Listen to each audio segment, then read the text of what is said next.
Friends, आज की class में हम एक बहुत इंटरेस्टिंग चैप्टर शुरू करेंगे जिसका नाम है कैश फ्लो स्टेटमेंट। ऑलमोस्ट सबको ये चैप्टर बहुत इंटरेस्टिंग लगता है।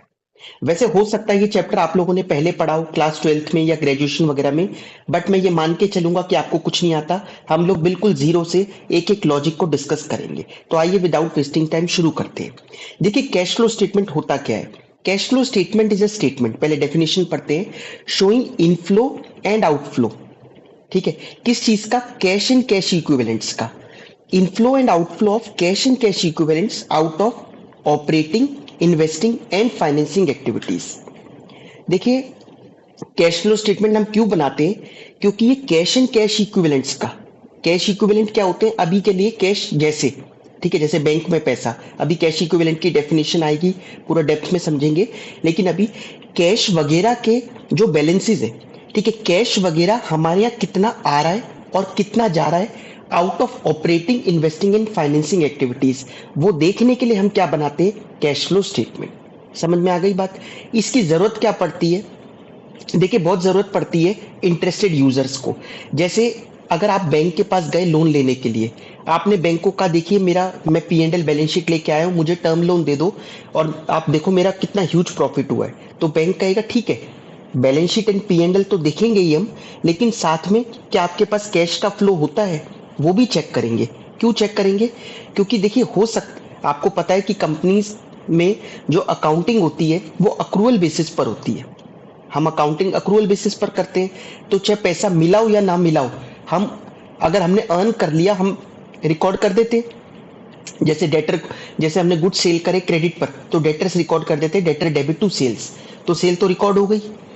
बट अगर आपके पास कैश का फ्लो ही नहीं है, तो, और वो भी किस एक्टिविटी से होना चाहिए? आपके रोजमर्रा के, मतलब प्रिंसिपल रेवेन्यू प्रोड्यूसिंग एक्टिविटी, जिसको आप ऑपरेटिंग एक्टिविटी कहोगे।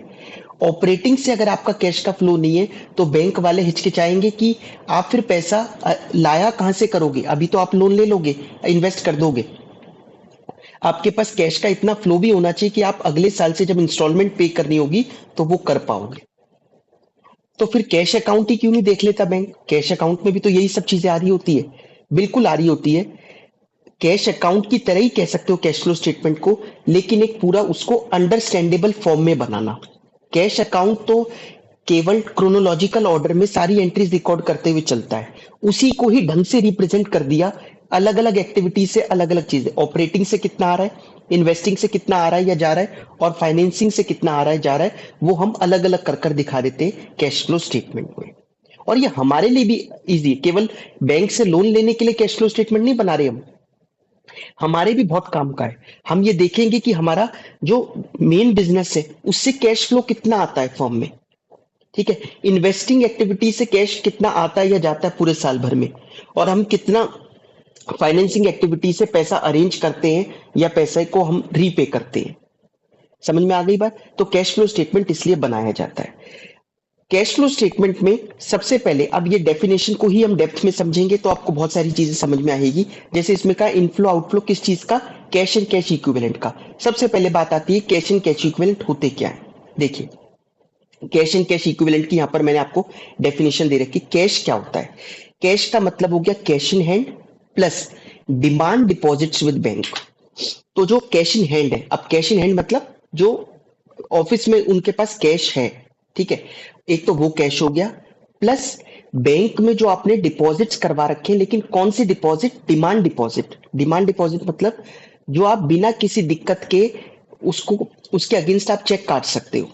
जैसे करंट अकाउंट में जो बैलेंस है वो आएगा डिमांड डिपॉजिट में, सेविंग अकाउंट में जो बैलेंस है वो आएगा डिमांड डिपॉजिट्स में।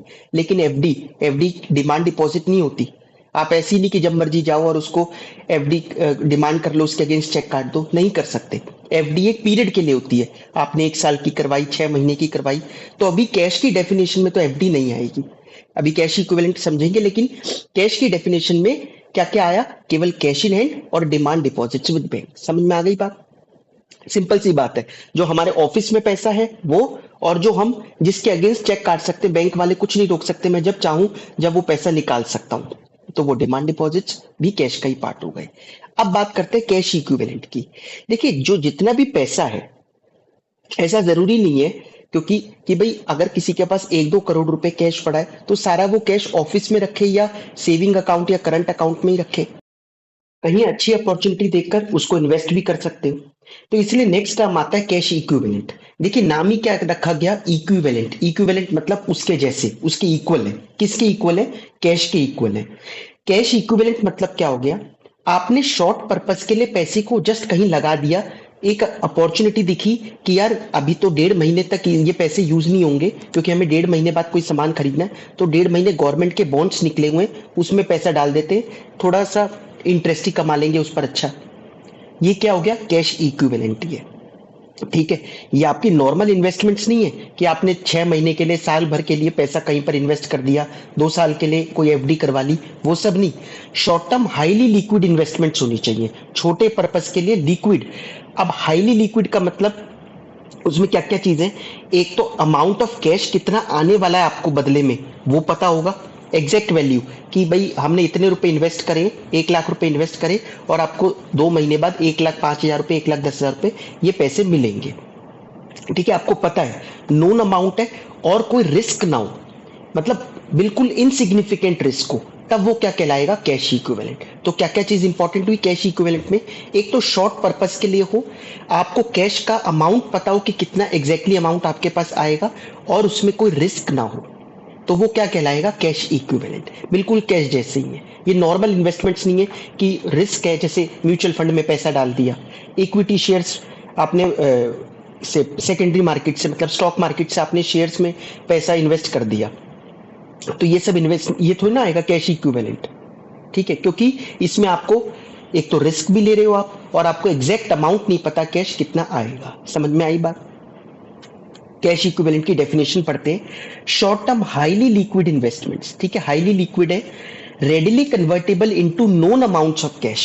ठीक है, ये एएस की डेफिनेशन क्या कहती है, अकाउंटिंग स्टैंडर्ड 3 है ना कैश फ्लो स्टेटमेंट का, तो known amount of cash and which are subject to an insignificant risk of changes in value, जिसमें कितनी वैल्यू चेंज हो, बहुत इनसिग्निफिकेंट रिस्क है वैल्यू बदलने का। ठीक है, जितना आपको पता है आएगा उतना ही आने की उम्मीद है। Generally matures within 3 months from date of acquisition. अब यहां पर एक चीज बोली, वो मेच्योर कब होता है, खरीदने के 3 महीने के अंदर, जब आपने वो इन्वेस्टमेंट एक्वायर करी उसके 3 महीने के अंदर अंदर वो हो जाए, कोई सिग्निफिकेंट रिस्क ना हो, आपको अमाउंट पता हो कितना आने वाला है। ठीक है, तो वो क्या कहलाएगा, ठीक, कैश इक्विवेलेंट। समझ में आ गई बात? एक्वायर करने से 3 महीने के अंदर अंदर वो मेच्योर हो जाना चाहिए। अब एग्जाम्पल देखिए क्या है इसका, short term government bonds, government के बॉन्ड्स में पैसा लगाया, गवर्नमेंट के बॉन्ड्स निकलते रहते हैं बीच बीच में।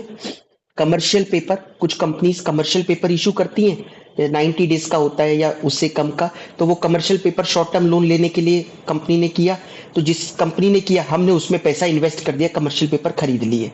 ठीक है, अब हमारे को एग्जैक्ट अमाउंट पता है कि कितना मिलने वाला है। ठीक है, और शॉर्ट पीरियड के लिए है। ट्रेजरी बिल्स एक्सेट्रा, तो ये treasury bill, commercial paper, government bonds, ये सब क्या कहलाते, कैश इक्विवेलेंट कहलाते। समझ में आई बात? म्यूचुअल फंड्स में पैसा लगाना, इक्विटी शेयर्स, क्या इक्विटी शेयर्स में 1.5 महीने के लिए पैसा लगाना कैश इक्विवेलेंट होगा? बिल्कुल नहीं होगा। क्यों? क्यों है तो वो 3 महीने की इन्वेस्टमेंट, लेकिन उसमें अमाउंट ऑफ कैश कितना आएगा वो नहीं पता और एक रिस्क इन्वॉल्व है। समझ में आई बात? देखो दो चीजें बोली ना, एक तो known amounts of cash, known amount of cash, cash का अमाउंट पता आपको कितना आएगा, दूसरा ठीक है नो रिस्क। ठीक है, रिस्क बिल्कुल भी ना हो उसमें, इनसिग्निफिकेंट अमाउंट ऑफ रिस्क होना चाहिए।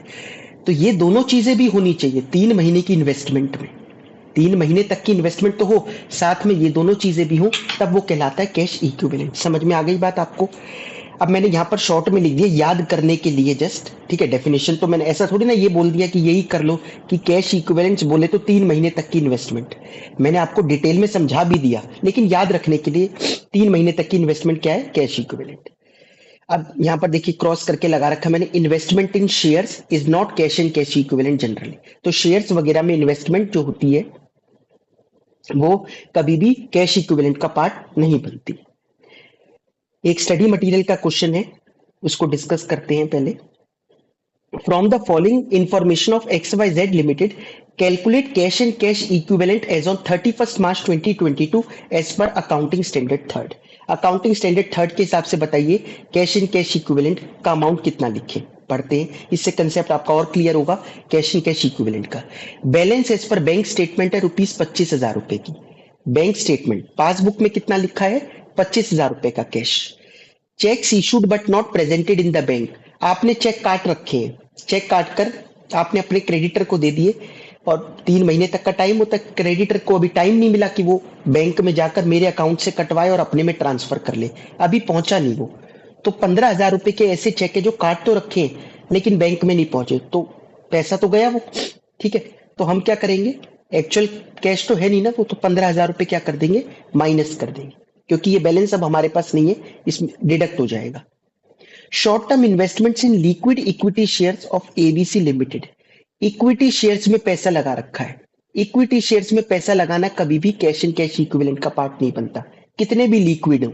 ठीक है, इक्विटी शेयर्स में वैल्यू की रिस्क रहती है, कितना अमाउंट आएगा। ठीक है, इस वजह से ये कभी भी कैश एंड कैश इक्विवेलेंट का पार्ट नहीं बनते। FD created on 1 November 2021 and maturing on 15 अप्रैल 2022, आप कब बना रहे हो ये कैश एंड कैश इक्विवेलेंट, कब देख रहे हो, 31 मार्च को, ₹75,000। अब आप कहोगे कि 15 अप्रैल को तो पैसा आ ही जाएगा, 15 दिन के अंदर आ जाएगा, 3 महीने से कम है, नहीं। आप एक बार फिर देखो definition, generally matures within 3 months from, आगे क्या लिखा है ये देखो, यहां पर बोल रहा हूं मैं, डेट ऑफ एक्विजिशन, अक्वायर करने के 3 महीने के अंदर अंदर आना चाहिए। जब आपने खरीदा तब उसका जो वैलिडिटी हो वो 3 महीने के अंदर अंदर की हो, तब वो कैश इक्विवेलेंट बनेगा। समझ में आई बात? तो 1 नवंबर से 15 अप्रैल ये 3 महीने से ज्यादा होते हैं, ये भी क्वालिफाई नहीं कर पाया कैश इक्विवेलेंट के लिए। Short term investments in highly liquid sovereign debt mutual fund on 1 March 2022 having maturity period of less than 3 months। Debt mutual funds हैं ये इक्विटी म्यूचुअल फंड्स नहीं है। जनरली जो म्यूचुअल फंड्स होते हैं वो इक्विटी वाले होते हैं, लेकिन ये डेट है जिसमें बिल्कुल क्लियर होता है डेट में कि इतने इंटरेस्ट के साथ आपको पैसा मिलेगा, तो फिर ये क्या बनेगा, ठीक है, कैश एंड कैश इक्विवेलेंट का पार्ट बनेगा। वैसे भी मेच्योरिटी 3 महीने से कम है और डेट है, इक्विटी नहीं है ये।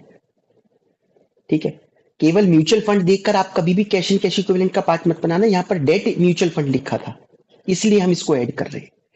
Bank balance in a foreign currency account in India, ठीक है, फॉरेन करेंसी में एक अकाउंट है, फॉरेन करेंसी अकाउंट इंडिया में, $1,000 है, उसमें conversion rate on the date of deposit ₹69 per $, as on 31 March 2022 ₹70 पर $। तो है तो कैश एंड कैश इक्विवेलेंट ही, चाहे इंडिया में हो या बाहर का अकाउंट हो।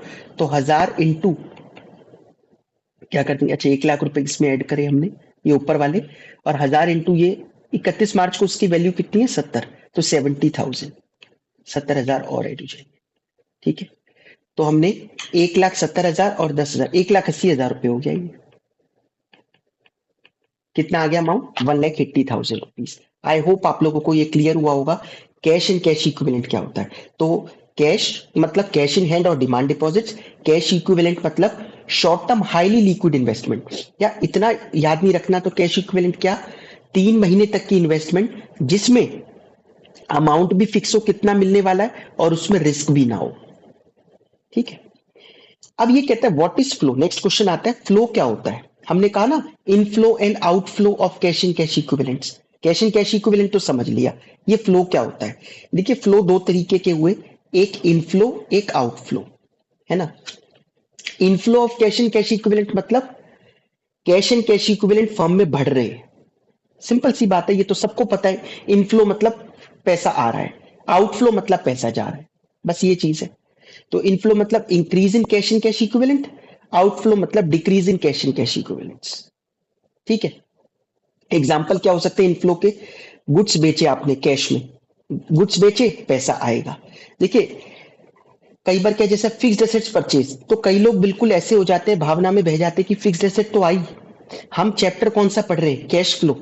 आप कैश की बात करो, कैश आया या गया, कौन सी चीज आ रही है जा रही है उसकी बात नहीं चल रही। तो फिक्स्ड एसेट्स आपने परचेज करे, इसमें तो पैसा जा रहा है, तो ये तो आउटफ्लो हुआ ना। डेटर्स पे ड्यूज, डेटर्स ने अपने ड्यूज पे कर दिए तो कैश बढ़ रहा है। ठीक है, रेंट रिसीव्ड, रेंट रिसीव करा, कैश का इनफ्लो हो रहा है। समझ में आई बात? आउटफ्लो के एग्जांपल्स क्या हो सकते हैं? सैलरी पे करी, कैश का आउटफ्लो हो गया। गुड्स परचेज करे, कैश का आउटफ्लो। कमीशन पेड, कैश का आउटफ्लो। मतलब कितनी सिंपल सी बात है आप लोगों के लिए कि पैसा आ रहा है तो इनफ्लो और जा रहा है तो आउटफ्लो। ये कोई डिस्कस करने की चीज भी नहीं थी, बट बताओ इसका भी एक क्वेश्चन है स्टडी मटेरियल में, इसलिए डिस्कस कर रहे हैं। अब फिर मैंने यहाँ पर एक छोटा सा नोट बनाया है, डेप्रिसिएशन चार्ज। एक डाउट आता है कई बार, जैसे outstanding salary, goods purchased on credit etcetera क्या है, ये इनफ्लो होगा या आउटफ्लो होगा? ना इनफ्लो होगा ना आउटफ्लो होगा, कोई फ्लो ही नहीं है कैश का इसमें, तो ये नो फ्लो। समझ में आई बात? ये भी आपको पता है कि अगर गुड्स हमने कैश क्रेडिट पर खरीदे, कैश नहीं दिया अभी, तो इस ट्रांजेक्शन में इनफ्लो हो रहा है या आउटफ्लो हो रहा है? कोई फ्लो नहीं हो रहा, कैश की इन्वॉल्वमेंट ही नहीं है इसमें। ठीक है, एक थोड़ा इंपॉर्टेंट नोट यहां पर ये आता है, ये कहता है movement with in cash and cash equivalent. जैसे मैंने कैश डिपॉजिट करवाया बैंक में, तो आप कहोगे कैश तो कम हो गया। हाँ बिल्कुल कम हो गया, लेकिन बैंक में करंट अकाउंट में पैसा जमा करवाया, करंट अकाउंट डिमांड डिपॉजिट है तो उधर बढ़ गया। ठीक है, या गवर्नमेंट के बॉन्ड्स खरीद लिए कैश देके, अब कैश कम हो रहा है, गवर्नमेंट के बॉन्ड्स 3 महीने वाले आपने खरीदे, वो बढ़ गए, तो कैश इक्विवेलेंट बढ़ गया। तो हुआ तो कुछ भी नहीं ना, रहा तो कैश एंड कैश इक्विवेलेंट उतना ही, एक हाथ से लिया दूसरे हाथ से दिया, एक कंपोनेंट उसका कम हो रहा है दूसरा कंपोनेंट बढ़ रहा है, तो कैश एंड कैश इक्विवेलेंट में ही पैसा घूम रहा है, तो वो इनफ्लो या आउटफ्लो कैसे हो सकता है? समझ में आई बात? वो ना इनफ्लो है ना आउटफ्लो। हम कैश एंड कैश इक्विवेलेंट को कलेक्टिवली देखते हैं, केवल कैश नहीं देखते। जब भी कैश की बात हो, कैश एंड कैश इक्विवेलेंट, ये बताओ कैश एंड कैश इक्विवेलेंट बढ़ रहा है या घट रहा है? केवल एक कंपोनेंट की बात नहीं कर रहे होते। समझ में आई बात? कलेक्टिविटी देखना है हमारे को। तो movement with in cash and cash equivalent is not a flow, ये कोई फ्लो नहीं होता। For example cash deposited in bank, purchase of liquid bonds, ये क्या है? नो फ्लो, क्योंकि एक कंपोनेंट बढ़ा दूसरा कंपोनेंट कम हो गया। स्टडी मटेरियल का एक क्वेश्चन है, while purchasing cash flow statement, conversion of debt into equity, आपने डिबेंचर्स को रिडीम करके उसको शेयर्स में कन्वर्ट कर दिया, बताइए इसमें, ठीक है, क्या कोई कैश का इन्वॉल्वमेंट हो रहा है? नहीं हो रहा। अब पहला पॉइंट है should be shown as a financing activity, next है should be shown as an investing activity, फिर कहता है ये नॉन कैश ट्रांजेक्शन है, फिर फोर्थ कहता है ऑपरेटिंग एक्टिविटी। एक्टिविटी तो बाद की बात है, जब कैश ही इन्वॉल्व नहीं है तब एक्टिविटी आएगी ही नहीं ना। तो ये क्या हो गया? C point, cash should not be shown as it is non cash transaction. आई बात समझ में? अब आगे बढ़ते हैं, अब हम समझते हैं एक्टिविटीज कौन कौन सी होती है। ऑपरेटिंग एक्टिविटी, इन्वेस्टिंग एक्टिविटी और तीसरी आती है फाइनेंसिंग एक्टिविटी। देखिए, आप ऐसे समझिए जैसे हमने बिजनेस स्टार्ट करना है, तो बिजनेस स्टार्ट करने के लिए सबसे पहले आपको किस चीज की जरूरत होती है? पैसे की। तो आप पैसा अरेंज करते हो। आप पैसा अरेंज करने का तरीका क्या क्या हो सकता है? आपने अपने पैसे लगाए, मतलब ओनर्स कैपिटल, बाहर से थोड़ा बहुत लोन लिया, ये सब आपने अपना कैपिटल स्ट्रक्चर डिसाइड किया। ठीक है, ये कौन सी एक्टिविटी है? This is financing activity. समझ में आई बात? बिजनेस के लिए पैसे अरेंज करना, ये कौन सी एक्टिविटी हो गई? Financing activity. ठीक है, बिजनेस पैसे अरेंज हो गए, अब क्या करोगे आप? अब जो भी आपका बिजनेस होगा उससे रिलेटेड चीजें खरीदोगे। जैसे अगर आपको कुछ मैन्युफैक्चर करना है तो आप कोई मशीन वगैरह खरीदोगे, तो मशीन खरीदी, ठीक है, हो सकता है आप एक पूरी मतलब एक जगह भी खरीदना चाहो, रेंट पे नहीं लेना चाहते, आप अपनी जगह लेना चाहते हो, तो आप बिल्डिंग भी परचेज करोगे। ठीक है, आपने बिल्डिंग परचेज, ऑफिस बिल्डिंग मतलब, ठीक है, आपने ऑफिस परचेज करा, ठीक है, मशीन परचेज करी। अब इसका मतलब आप इनमें क्या कर रहे हो? पैसा इन्वेस्ट कर रहे हो इन चीजों में। ये कौन सी एक्टिविटी है? Investing activity. अभी मैं ऊपर ऊपर से बता रहा हूं आपको। अब इसके बाद आप अपना धंधा शुरू करोगे, ठीक है, आप रोजमर्रा के काम करोगे, आप कि सामान बेचोगे, रॉ मटेरियल खरीदोगे, ठीक है, डेटर्स से पैसा आएगा, क्रेडिटर्स को पैसा दोगे, ये सब जो नॉर्मल, फिर से आपने लेबर रख रखे उनको सैलरी दोगे, नॉर्मल बाकी खर्चे होंगे, बिजली का बिल आएगा, टेलीफोन का बिल आएगा, ये सब क्या हो गए? Operating activities. समझ में आई बात? तो बिजनेस के लिए पैसा अरेंज करना फाइनेंसिंग एक्टिविटी, पैसे को उसको इन्वेस्ट करना इन्वेस्टिंग एक्टिविटी, और फिर उसके बाद जब आपने रोजमर्रा का काम किया वो क्या कहलाता है? Operating activity. ये मैंने आपको एक ब्रॉडर व्यू दे दिया। आइए डिटेल में समझते हैं ऑपरेटिंग एक्टिविटी, इन्वेस्टिंग और फाइनेंसिंग एक्टिविटी।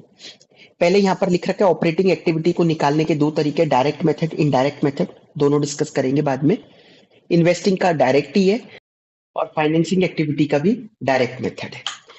कहने का मतलब अकाउंटिंग स्टैंडर्ड थर्ड कहता है कि आप ऑपरेटिंग एक्टिविटी को दो तरीके से निकाल सकते हो, डायरेक्ट या इनडायरेक्ट, दोनों समझेंगे बाद में अभी, ठीक है। और इन्वेस्टिंग और फाइनेंसिंग एक्टिविटीज को केवल डायरेक्ट मेथड से ही निकालना है। आइए ऑपरेटिंग एक्टिविटीज क्या होती है, डेफिनेशन समझते हैं इसकी। Principal revenue producing activities of the enterprise. जो रेवेन्यू प्रोड्यूसिंग एक्टिविटीज है, जिससे आपको रेवेन्यू प्रोड्यूस हो रहा है, ठीक है, principal revenue producing activities of the enterprise and other activities that are neither investing nor financing. कहने का मतलब ऑपरेटिंग का दायरा बहुत बड़ा रखा गया। कहा जो इन्वेस्टिंग और फाइनेंसिंग में आप नहीं फिट कर पाओ, वो भी क्या आ जाएगी, ऑपरेटिंग एक्टिविटी। समझ में आई बात? क्योंकि जब हम इन्वेस्टिंग और फाइनेंसिंग एक्टिविटी पढ़ेंगे तो बड़ी स्पेसिफिक से है वो, ठीक है। तो बाकी जितनी भी चीजें बची वो किस में आ गई, ऑपरेटिंग एक्टिविटी में, ठीक है। तो principal revenue producing activities, revenue को प्रोड्यूस करने के लिए, सेल करने के लिए आप जितनी भी एक्टिविटीज कर रहे हो, आप एडवर्टीजमेंट का खर्चा कर रहे हो, आप गुड्स खरीद रहे हो, क्योंकि रॉ मटेरियल खरीदोगे तभी बेचोगे, आपने लेबर रख रखी है उनको सैलरी दे रहे हो, बिजली का बिल दे रहे हो, ये सारी चीजें जो रेवेन्यू प्रोड्यूस करने के लिए, ये बस मेरी सेल बढ़ती रहे, सेल के करने के लिए जितनी भी चीजें आप कर रहे हो वो सब क्या है, ऑपरेटिंग एक्टिविटी है, ठीक है। एग्जाम्पल देखिए। अच्छा, क्या क्रेडिट सेल, एक छोटा सा डाउट, क्या क्रेडिट सेल ऑपरेटिंग एक्टिविटी है या नहीं है? देखिए समझिए, ऑपरेटिंग एक्टिविटी तो है। अगर कोई बहस ही करे कि क्या क्रेडिट सेल ऑपरेटिंग एक्टिविटी नहीं है, माना कि क्रेडिट सेल भी एक ऑपरेटिंग एक्टिविटी है, लेकिन आप चैप्टर कौन सा पढ़ रहे हो, कैश फ्लो स्टेटमेंट, तो वो पहले ही आउट हो गया, वो एक नॉन, ठीक है, नो कैश ट्रांजेक्शन है। कैश फ्लो स्टेटमेंट की डेफिनेशन थी inflow and outflow of cash and cash equivalent out of operating, investing and financing. पहले इनफ्लो एंड आउटफ्लो वाले टेस्ट में ही वो बाहर हो गया, ठीक है। तो वो इसमें कंसीडर करा ही नहीं जाएगा। तो पैसा भी तो इन्वॉल्व हो, तब जाकर देखेंगे कि ऑपरेटिंग है, इन्वेस्टिंग है, फाइनेंसिंग है, जैसे अभी ऊपर क्वेश्चन में हुआ था। तो एग्जाम्पल क्या क्या हुए, कैश में सेल करना, cash receive from debtors, debtor से पैसा मिलना, सैलरी पे करना, रेंट पे करना, टैक्सेस पे करना, ये सब। अब जैसे टैक्सेस पे करना, ये हो सकता है कि आपको लगे ऑपरेटिंग में फिट नहीं हो रहा, लेकिन इन्वेस्टिंग एंड फाइनेंसिंग में तो बिल्कुल ही नहीं हो रहा, तो इसलिए किसका पार्ट बन गया, ऑपरेटिंग का। कैश में परचेजेस करना, payment to creditors, commission receive, सब में देखो कैश का जरूर इन्वॉल्वमेंट है, या तो इनफ्लो हो रहा है या आउटफ्लो, लेकिन किससे होना चाहिए, प्रिंसिपल रेवेन्यू प्रोड्यूसिंग एक्टिविटी, या फिर आप इसको कह सकते हो रोजमर्रा की जो एक्टिविटीज हैं वो ऑपरेटिंग एक्टिविटी कहलाती है। इन्वेस्टिंग एक्टिविटी क्या होती है, इन्वेस्टिंग एक्टिविटी है एक्विजिशन, अक्वायर करना, एंड डिस्पोजल। अच्छा, मैंने आपको क्या कहा था कि बिजनेस चलाने के लिए जैसे आपने पैसा तो अरेंज कर लिया, अब आपने मशीन में पैसा लगा दिया। देखिए, आपने जब पैसा लगाया असेट्स में तो वो इन्वेस्टिंग एक्टिविटी था, लेकिन अगर उसको बेचोगे तो क्या एक्टिविटी बदल जाएगी? अगर पैसा लगाना इन्वेस्टिंग एक्टिविटी है तो उससे पैसा निकालना भी क्या है, इन्वेस्टिंग एक्टिविटी। समझ में आई बात? आपने कोई प्लांट खरीदा, मशीन खरीदी, बिल्डिंग खरीदा, फर्नीचर खरीदा, ये सब इन्वेस्टिंग एक्टिविटी है, लेकिन अब इनको बेचने का टाइम आ गया क्योंकि नया खरीदना है, तो बेच रहे हो तो भी कौन सी एक्टिविटी कहलाएगा, इन्वेस्टिंग एक्टिविटी। और साथ में एक बहुत इंपॉर्टेंट बात, इससे होने वाली इनकम, वो भी क्या है, इन्वेस्टिंग एक्टिविटी।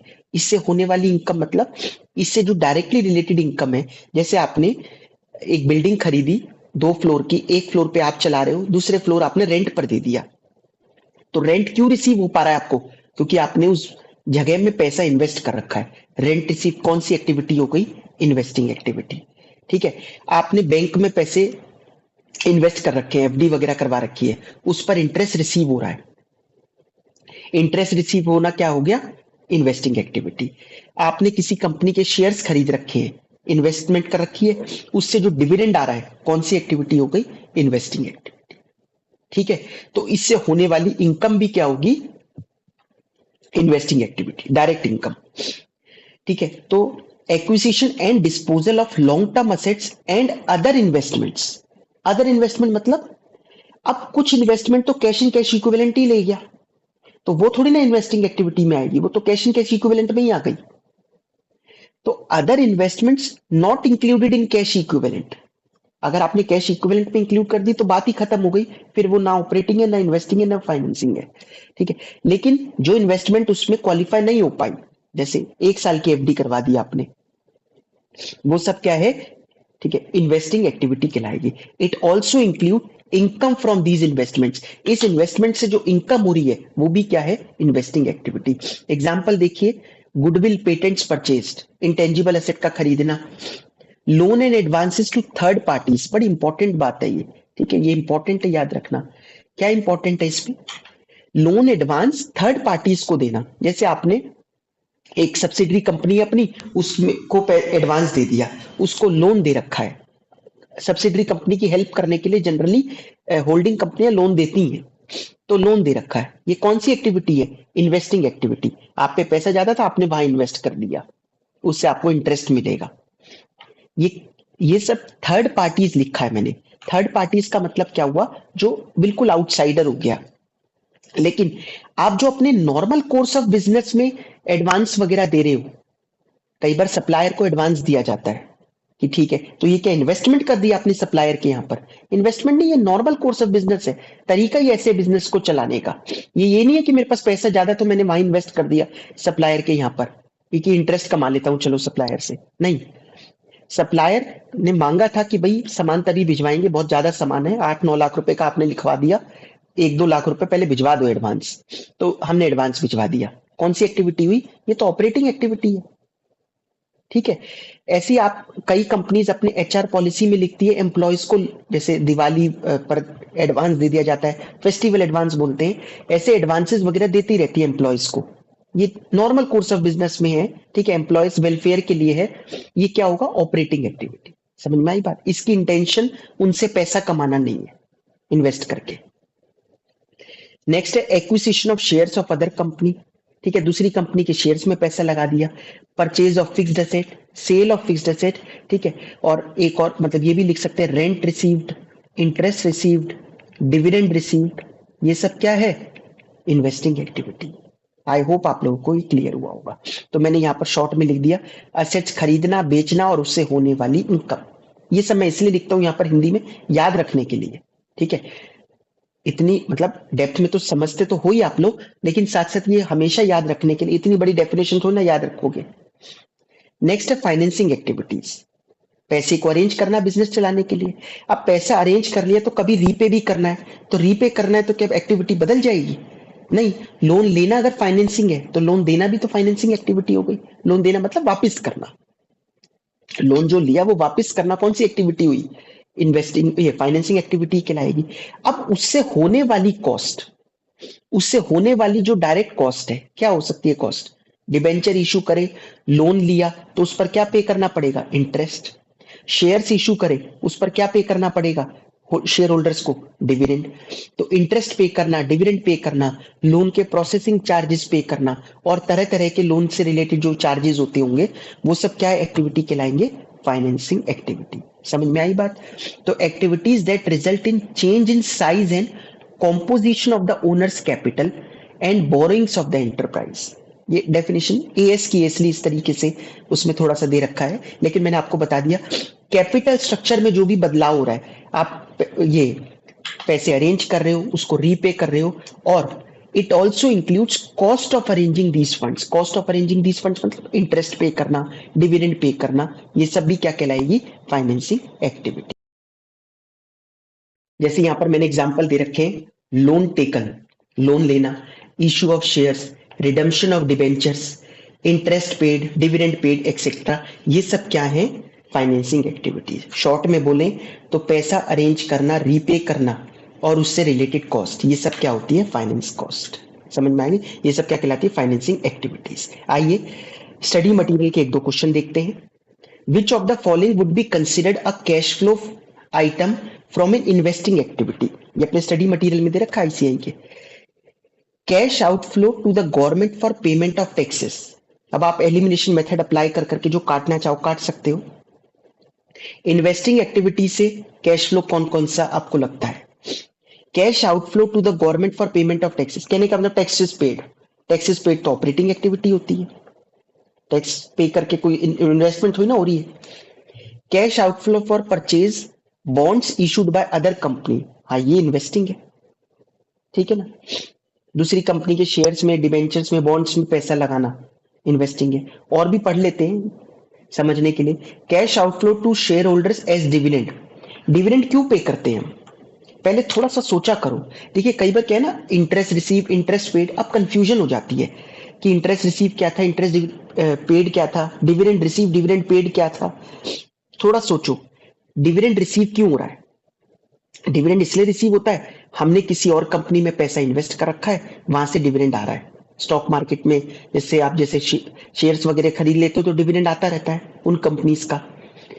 तो ये तो इन्वेस्टिंग एक्टिविटी हुई। लेकिन डिविडेंड आप क्यों पे कर रहे हो, किनको पे कर रहे हो, अपने शेयर होल्डर्स को, ये फाइनेंसिंग एक्टिविटी हुई, ठीक है।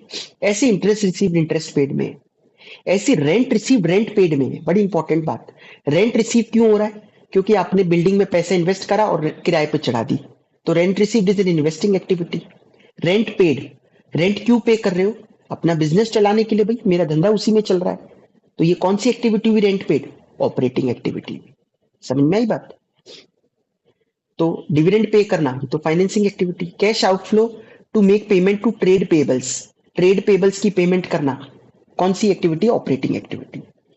All the following would be, third question पढ़ते हैं, all the following would be included in companies operating activities except, ये सब ऑपरेटिंग है किसको छोड़कर, इनकम टैक्स की पेमेंट, ये तो ऑपरेटिंग ही कहलाता है। कलेक्शन फ्रॉम कस्टमर और कैश पेमेंट टू सप्लायर्स, ये भी ऑपरेटिंग ही है। Dividend payment, dividend payment operating थोड़ी है, डिविडेंड पे करना तो फाइनेंसिंग एक्टिविटी है, ठीक है।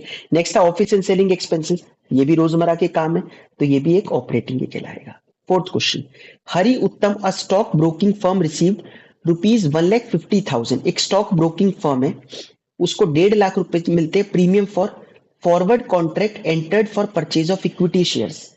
किसी ने, क्योंकि इक्विटी शेयर्स के दाम बढ़ते घटते रहते हैं, तो किसी ने एक फॉरवर्ड कॉन्ट्रैक्ट में एंटर करा है कि भाई मैं आपसे इस रेट में खरीद के लेके जाऊंगा।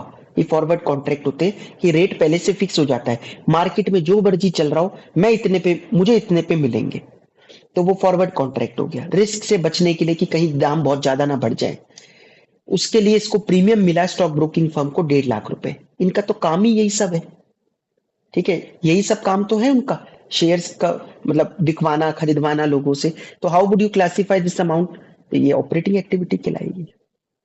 नेक्स्ट क्वेश्चन, एज पर AS3 on cash flow statements, cash received by a manufacturing company from sale of shares of ABC company limited should be classified as, क्या कहता है, cash received by a manufacturing company, cash मिला है manufacturing company को, किस चीज से मिला है, शेयर्स बेचकर, पहले शेयर्स खरीदे थे तभी तो बेचेंगे, तो शेयर्स बेचे किसी ABC कंपनी लिमिटेड के, तो शेयर्स बेच दिए, कौन सी एक्टिविटी कहलाई है, इन्वेस्टिंग एक्टिविटी। समझ में आई बात।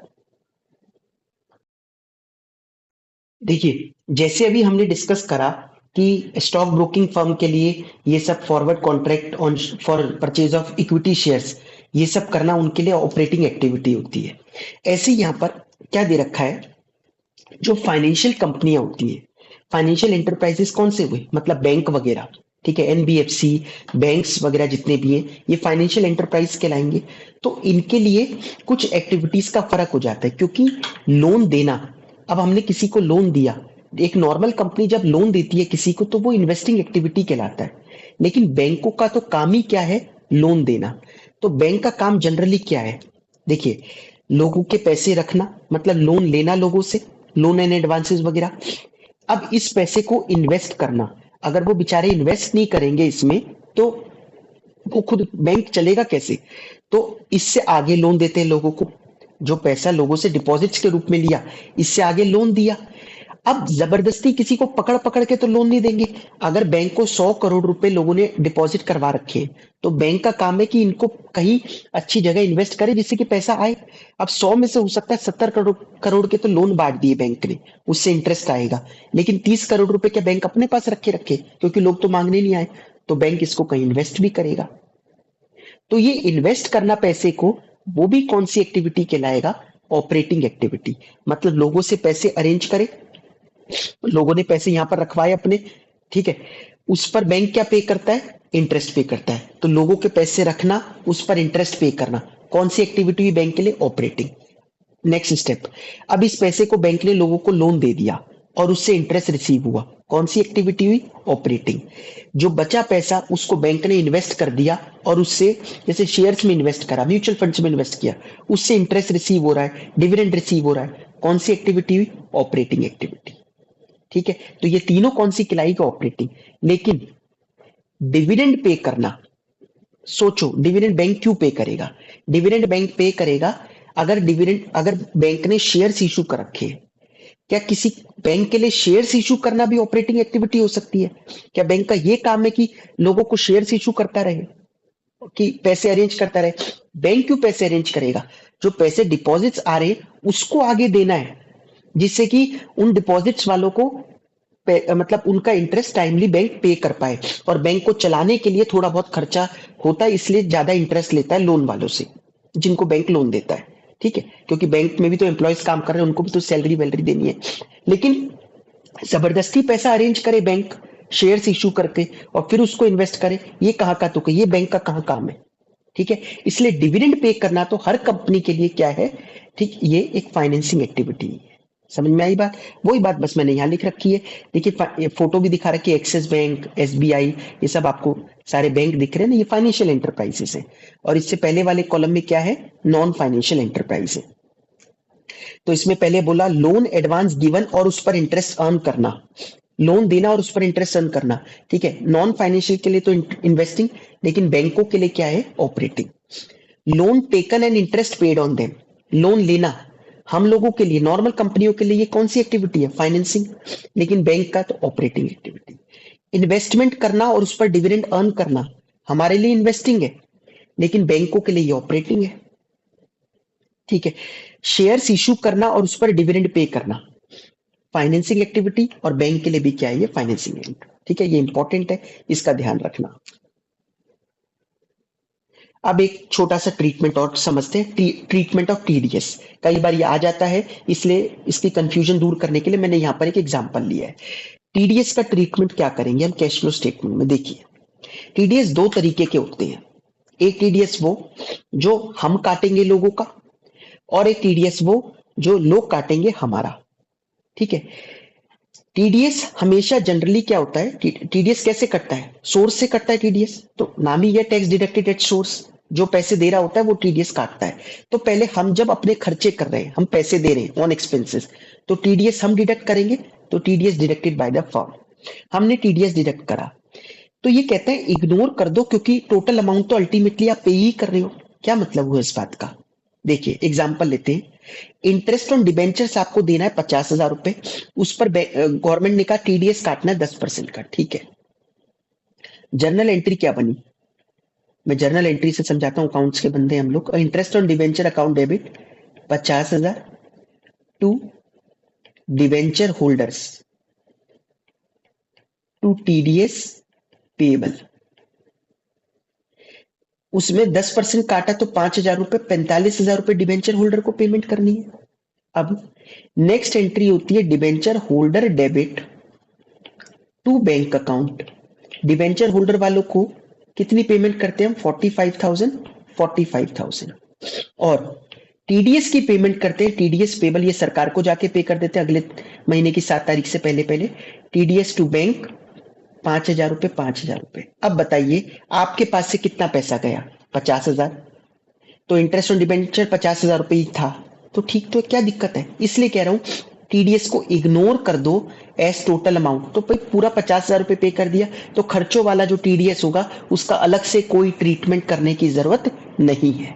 क्यों? क्योंकि आपने पूरा तो 50,000 रुपए लिख ही दिया ना, इंटरेस्ट ऑन डिबेंचर फाइनेंसिंग में माइनस कर दिया, तो सही करा बिल्कुल। ठीक है, तो इनकम में क्या होता है, टीडीएस डिडक्टेड बाय अदर्स। अब यहां पर एक थोड़ा सा लोचा है, क्या डिडक्ट करना पड़ेगा, ये क्यों करना पड़ेगा समझते हैं एग्जाम्पल के थ्रू। इंटरेस्ट ऑन इन्वेस्टमेंट है 50,000 रुपए, आपको इंटरेस्ट मिलना है इन्वेस्टमेंट पर 50,000 रुपए, लेकिन सामने वाला टीडीएस काट के दे रहा है 10% का। क्या एंट्री होगी? ठीक है, बैंक अकाउंट डेबिट, सीधा रिसीव करने की करते हैं, टीडीएस रिसीवेबल, सामने वाले ने टीडीएस काटा, टू अपनी इनकम हुई इंटरेस्ट ऑन इन्वेस्टमेंट। इनकम कितने से बढ़ी? इनकम तो 50,000 हुई, लेकिन बैंक में पैसा कितना मिला? 45,000 रुपए, क्योंकि उन्होंने टीडीएस कितना काट लिया? 5,000 रुपए। आपको पता होगा ये सब टीडीएस इकट्ठे हो जाते हैं साल भर में, फिर लास्ट में जब हम अपना टैक्स पे करते हैं तो टीडीएस वहां एडजस्ट करके रिमेनिंग टैक्स सरकार को पे कर देते हैं। ये हमारा ही तो टीडीएस कटा है ना, जो हमारा टैक्स था वो बैंक ने, मतलब ये हमारा टैक्स था, हमें देना चाहिए सरकार को, लेकिन सोर्स से ही कट गया, टैक्स डिडक्टेड एट सोर्स। हमारी इनकम पर टैक्स है ना ये। हमें पैसा मिला कितना? 45 ही मिला ना। अब हम क्या करते हैं, हम देखते हैं अच्छा इंटरेस्ट ऑन इन्वेस्टमेंट है 50,000 रुपए, ये इंटरेस्ट कहां कर दो? ग्रॉस वैल्यू इन्वेस्टिंग एक्टिविटी में लिख दो 50,000 रुपए। लेकिन गलती हो गई। क्या गलती हुई? 50,000 रुपए आपको दिख रहा था P&L में, लेकिन 50,000 तो आपको मिला ही नहीं, आपको मिले तो 45,000 ही है, तो कैश का फ्लो तो है ही नहीं। चैप्टर ही क्या है? Cash flow statement. कैश का फ्लो तो 45,000 हुआ है, तो 5,000 रुपए का क्या करें भाई? फिर 5,000 रुपए डिडक्ट कर दो, तो अपने आप 45 हो जाएगा। इसलिए क्या बोला? डिडक्ट। आई बात समझ में? क्योंकि ग्रॉस इनकम आप ऐड करते हो, इसलिए इस वैल्यू को डिडक्ट करना पड़ता है। देखिए, intelligent limited a non financial company, मतलब नॉर्मल कंपनी, ठीक है, has the following entries in its bank account. It has sought your advice on the treatment of the same for preparing cash flow statement. पहला point, loan and advance given to the following and interest earned on them. Supplier को loan advance वगैरह दिया, supplier को advance देना ये normal course of business में होता है, ये क्या कहलाएगी? Operating activity. ठीक है, हमारी इंटेंशन वहां पर पैसा इन्वेस्ट करनी ही नहीं होती, हम सप्लायर को ये फोन करके नहीं कहते मेरे पे पैसा ज्यादा है मैं आपके यहाँ इन्वेस्ट कर दूं क्या। एम्प्लॉयज को एडवांस वगैरह दिया, उस पर इंटरेस्ट अर्न करा, कौन सी एक्टिविटी है? Operating activity. बड़ा कम अमाउंट ऑफ इंटरेस्ट रखते हैं हम एम्प्लॉयज के लिए, स्टाफ वेलफेयर है ना, तभी तो वो हमारी कंपनी से लेगा कि चलो ठीक है कुछ तो हित में हो उसके, वरना वो बैंक से ना ले loan. To its subsidiary companies, लेकिन सब्सिडरी कंपनी ये तो थर्ड पार्टी का लोन हो गया, कौन सी एक्टिविटी कहलाएगी? Investing activity. ठीक है, आप साथ साथ ये भी, ठीक है, given to the following and interest earned on, ठीक है। Second point, interest made in subsidiary smart limited and dividend receive. Subsidiary में इन्वेस्टमेंट करी और उस पर डिविडेंड रिसीव हो रहा है, फिर वही बात, कौन सी एक्टिविटी है? Investing activity. Dividend paid for the year, dividend pay करा, फाइनेंसिंग एक्टिविटी, और ये क्या हो रहा है? एक आउटफ्लो हो रहा है कैश का, ठीक है, पैसा जा रहा है। TDS on interest income earned on investment made, आपने इन्वेस्टमेंट कहीं करी, उस पर टीडीएस कटकर आया इंटरेस्ट पर, इन्वेस्टमेंट पर जो इंटरेस्ट आया उसमें टीडीएस कट के आया, अभी पूरा डिटेल में समझाया मैंने आपको। इन्वेस्टिंग एक्टिविटी में ये क्या होगा? डिडक्ट होगा। समझ में आई बात? क्या होगा? ये डिडक्ट होगा, क्योंकि आपने पूरा इंटरेस्ट ऐड कर दिया होगा, जबकि मिला तो है नहीं उतना। TDS on interest earned on advances given to suppliers, supplier को एडवांसेस दिए थे, उस पर जो इंटरेस्ट आया उस पर उन्होंने टीडीएस काट लिया, ये तो एक ऑपरेटिंग एक्टिविटी है, डिडक्ट होगा। ठीक है, insurance claim received against loss of fixed assets by fire. ठीक है, अभी हम समझेंगे इसको जब हम ये फॉर्मेट देखेंगे। फिक्स्ड एसेट्स, वैसे फिक्स्ड एसेट है तो एक्टिविटी कौन सी हुई? Investing activity. अच्छा, पैसा इंश्योरेंस क्लेम रिसीव हो रहा है तो ये इनफ्लो है, ये सब में तो कोई प्रॉब्लम नहीं है, लेकिन ये ना एक्स्ट्रा ऑर्डिनरी आइटम कहलाती है, अभी हम समझेंगे। तो extra ordinary item in investing activity, और ये क्या है? कि inflow of cash and cash equivalent है। समझ में आई बात? ये हमने आज कैश फ्लो स्टेटमेंट की डेफिनेशन को डिटेल में समझा कि इनफ्लो आउटफ्लो होते क्या है, कैश एंड कैश इक्विवेलेंट होते क्या है, और ऑपरेटिंग इन्वेस्टिंग फाइनेंसिंग एक्टिविटीज होती क्या है, और उससे रिलेटेड जितने भी स्टडी मटेरियल में कुछ उनको करके देखा।